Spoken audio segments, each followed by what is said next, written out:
और अब हम बात करेंगे आजसू के समीकरणों की। तो आजसू ने देर की है लेकिन निर्णय सुना दिया है और चंद्र प्रकाश चौधरी को एक बार प्रत्याशी घोषित कर दिया है। ऐसे में सवाल यह भी उठता है कि आखिर इतनी देर क्यों हुई, क्योंकि चंद्र प्रकाश चौधरी पहले से वहां के सांसद हैं और बीजेपी ने दोनों बार सूची जारी की, लेकिन गिरिडीह को लेकर कहीं ना कहीं ये स्पष्ट था कि आजसू को, सहयोगी दल को अगर खाते में दी गई है तो उस पर बीजेपी अपना कैंडिडेट नहीं देगी। लेकिन इसके बावजूद सवाल यह उठता है कि आखिर आजसू ने इतनी देर क्यों की। तो ये सवाल अपने आप में बड़ा है और अब गिरिडीह के समीकरण क्या होंगे ये भी एक बड़ी बात कही जा सकती है, क्योंकि रविंद्र पांडे जो पूर्व सांसद रह चुके हैं उनका नाम सामने आ रहा है, वहीं मथुरा प्रसाद महतो का नाम जेवीएम की तरफ से आगे किया गया है। हालांकि अभी अधिकृत घोषणा नहीं हुई है।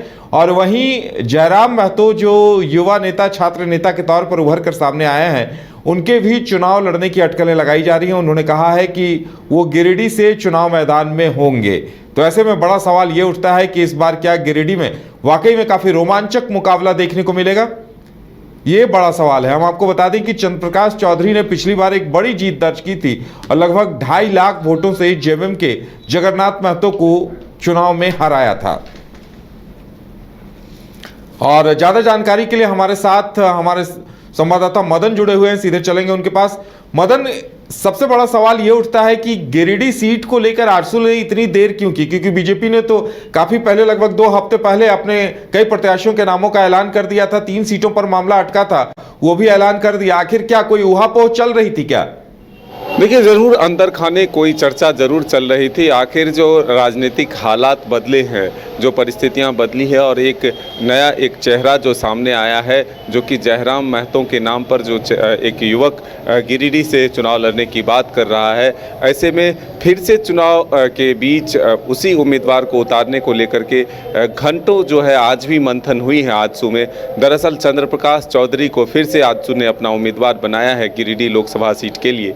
तो ऐसे में जरूर जातीय समीकरण को देखते हुए जो वर्तमान राजनीतिक हालात है और साथ ही जो 5 वर्षों का कार्यकाल वहां रहा है, ऐसे में फिर से एक बार पार्टी ने जरूर भरोसा जताया है। लेकिन जो 5 वर्षों का कार्यकाल है उसमें वहां की जनता क्या सोच रही है, जो चुनौतियां बनकर सामने आई है, एक जयराम जो अपनी एक पार्टी बनाया है, साथ ही जो एक कहे तो महतो वोटर्स जो हैं, जो कुर्मी समाज के लोग हैं, उसमें बिखराव ना हो, उसका बंटवारा ना हो, इस तमाम परिस्थितियों पर आज कई घंटों तक जो है आजसू केंद्रीय कार्यालय में संसदीय बोर्ड की बैठक होती है और उसमें मंथन होता है। और फिर एक बार जो आजसू के सुप्रीमो है सुदेश महतो, वो मीडिया के सामने आकर के अपने प्रत्याशी के नाम की घोषणा करते हैं और वो कहते हैं कि मोदी जी के हाथ को हमें मजबूत करना है।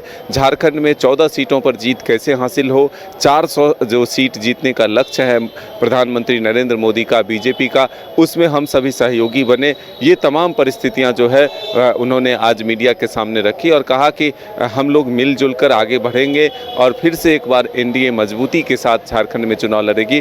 उन्होंने कहा कि इंडिया गठबंधन के पास ना ही चेहरा है, ना ही नीति है और ना ही नीयत है। ऐसे में कहीं कोई मुकाबला नहीं है, डटकर हम लोग सामना करेंगे।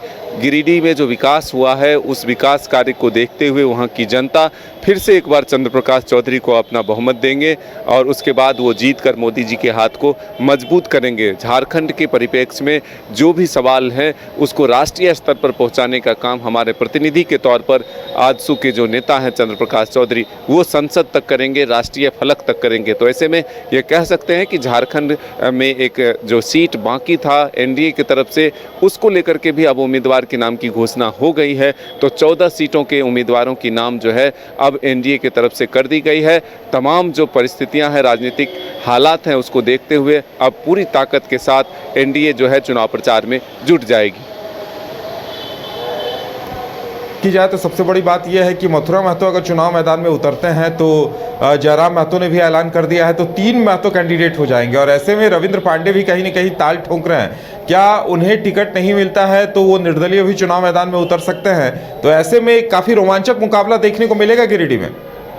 बिल्कुल, देखिए अभी परिस्थितियां जो है कई तरह के आएंगे। आजसू के जो नेता हैं उनसे हमने आज ज़रूर बातचीत की इन दोनों परिस्थितियों पर।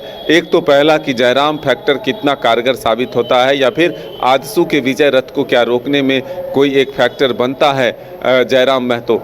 दूसरी तरफ जो रविंद्र पांडे की बात सामने आ रही है, उनके नाम पर भी चर्चा किया हम लोगों ने, तो वो सीधे कह रहे हैं कि रविंद्र पांडे हमारे बड़े भाई के तौर पर काम करते रहे हैं, हमारे साथ हैं और आगे भी वो साथ नज़र आएंगे। उनका आशीर्वाद हम सबों के साथ है।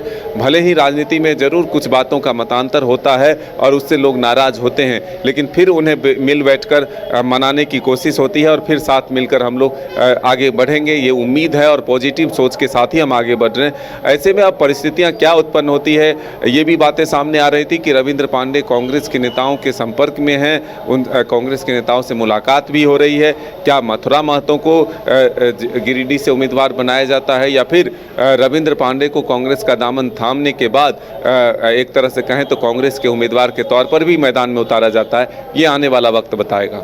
चलिए मदन, लगता है कि गिरिडीह के समीकरण क्या कुछ सामने आएंगे, इसके लिए थोड़ा सा